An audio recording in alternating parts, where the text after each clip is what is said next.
सबका साथ सबका विकास के नारे को जमीन पर लगातार उतारने के प्रयासों के तहत प्रधानमंत्री नरेंद्र मोदी ने आज फिर एक बड़ी पहल की है।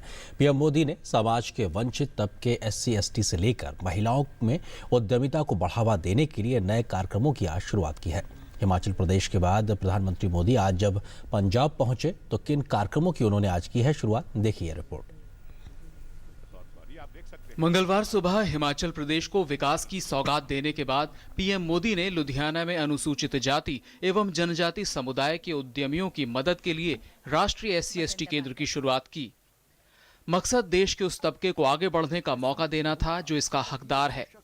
पंजाब की धरती से पीएम ने साफ किया कि उनकी सरकार ने SC/ST वर्ग के लिए जो काम किए हैं उससे अब रोजगार मांगने वाले रोजगार देने वाले बन रहे हैं। शुरुआत में 490 करोड़ रुपए के निवेश से शुरू किया जा रहा यह केंद्र SC/ST उद्यमियों की बाजारों तक पहुंच व संपर्क बढ़ाने, निगरानी, क्षमता निर्माण, वित्तीय सहायता से जुड़ी योजनाओं का लाभ उठाने और अपने उद्योग में सबसे अच्छी पद्धतियों को आपस में साझा करने में उनकी मदद करेगा। यह केंद्रीय लोक उपक्रमों को लघु उद्योगों से न्यूनतम खरीद के लिए सरकार द्वारा निर्धारित लक्ष्यों को पूरा करने में मदद करेगा। सार्वजनिक खरीद नीति 2012 के तहत मंत्रालयों, विभागों और CPSE को अपनी कुल खरीद का 4% अनुसूचित जाति जनजाति उद्यमियों से खरीदने का लक्ष्य रखा गया है।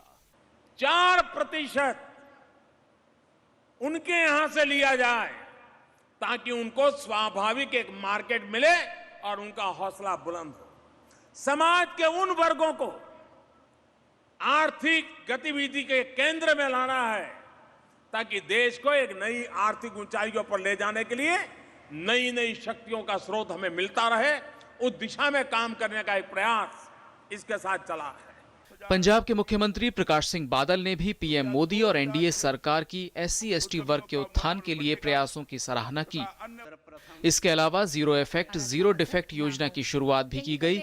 इस योजना की घोषणा पीएम मोदी ने 2014 में 15 अगस्त के भाषण में की थी। इस योजना के तहत उच्च गुणवत्ता का सामान तैयार किया जाता है और निर्माण के साथ साथ पर्यावरण संरक्षण का भी ध्यान रखा जाता है। मैन्युफैक्चरिंग करने वाले के दिमाग में ये उदाहरण रहना चाहिए कि जीरो डिफेक्ट होगा तब जाकर के मैं दुनिया के अंदर अपनी ताकत पहुंचा पाऊंगा।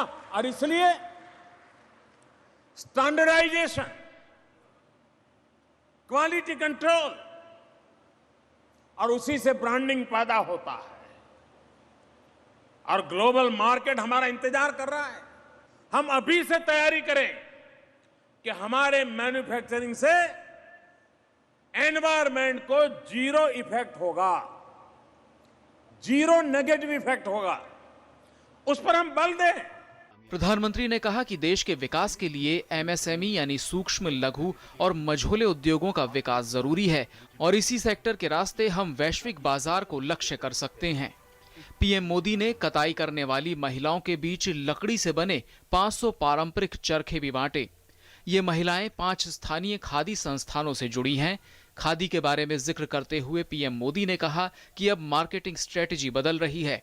उन्होंने कहा कि खादी पहले सिर्फ देश का हुआ करता था, अब ये फैशन की लिस्ट में शुमार हो गया है।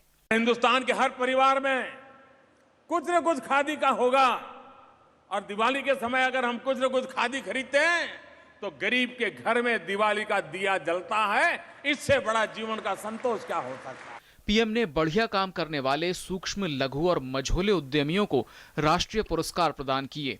ये पहला मौका है जब ये पुरस्कार दिल्ली से बाहर दिए गए। पीएम ने देश भर के 225 MSME उद्यमियों को पुरस्कृत भी किया। MSME का देश के विकास में भी बड़ा योगदान है। देश की GDP में 38% योगदान MSME सेक्टर का है। MSME कैटेगरी में 8000 से ज्यादा प्रोडक्ट हैं और ये देश में करीब 11 करोड़ लोगों को रोजगार दे रहा है। उषा पवार के साथ news night desk, DD news.